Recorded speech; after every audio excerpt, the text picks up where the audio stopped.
На сегодняшний день у нас за сутки 60 новых случаев коронавирусной инфекции. Из них 40 в город Якутск и 20 в районах республики, 6 в Нерюнгринском, 5 в Верхоянском, по 3 случая в Амгинском и Нюрбинском районах, ну и ряд единичных случаев в других. Конечно же, ситуация достаточно непростая. Мы видим, что если по Якутску достаточно стабильная ситуация сохраняется у нас уже практически месяц, то вот в районах республики, в некоторых из них идет определенные такие скачки заболеваемости, которые достаточно нас серьезно тревожат. Вместе с тем хочу сказать, что все контакты выявлены, все больные изолированы, лечение проводится, и мы считаем, что по ним дальнейшего уже распространения инфекции не будет.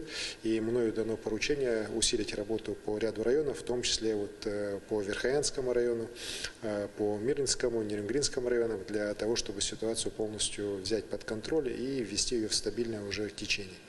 26 человек у нас, к сожалению, находятся в тяжелом состоянии в больницах республики, из них 3 на аппаратах искусственной вентиляции легких, и врачи ежеминутно борются за их жизни. Проводится в среднем по 2500-3000 анализов в день тестирования. Показатель тоже очень хороший. Это позволяет, еще раз подчеркну, выявлять на ранней стадии заболевших и лечить их уже в основном в амбулаторном таком порядке. За неделю мы видим устойчивое снижение людей, находящихся в стационарах и на амбулаторном лечении. Мы уже начинаем закрывать койки, предназначенные для ковида по городу Якутску, потому что здесь у нас практически от пика уже почти в 2 раза меньше больных находится в стационарах. И сегодня мною также принято решение, что в рамках дальнейшего снятия ограничительных мер тоже принимается ряд таких решений, как то, что с завтрашнего дня у нас с соблюдением социальной дистанции 2 метра будет разрешена работа общепита, ресторанов и кафе в республике. Так, это ждут в целом вся индустрия. Ну и в целом мы видим, что ситуация достаточно хорошо контролируется и муниципальными образованиями, и органами Роспотребнадзора.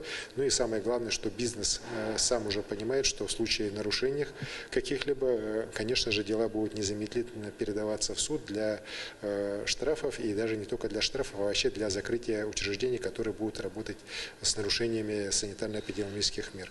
Я очень надеюсь, что индустрия общепита, она правильно воспримет разрешение работать не как возможность, скажем так, нарушать так, это санитарная норма, а наоборот, как раз очень будет серьезно, ответственно относиться к этому. Также в рамках исполнения поручения президента нашей страны по подготовке к осеннему сезону острых респираторных заболеваний, гриппа, дано поручение Министерству здравоохранения республики уже подготовить и в августе начать работу по диспансеризации и по прививочной кампании, в первую очередь для школьников, но и в целом для всего населения нашей республики. Это тоже очень важно, чтобы мы как можно лучше подготовились к этому осеннему сезону, потому что вероятность, скажем так, вспышки очередной волны появления коронавирусной инфекции новой, она, конечно, достаточно высоко оценивается всеми эпидемиологами страны, и мы должны быть к этому готовы.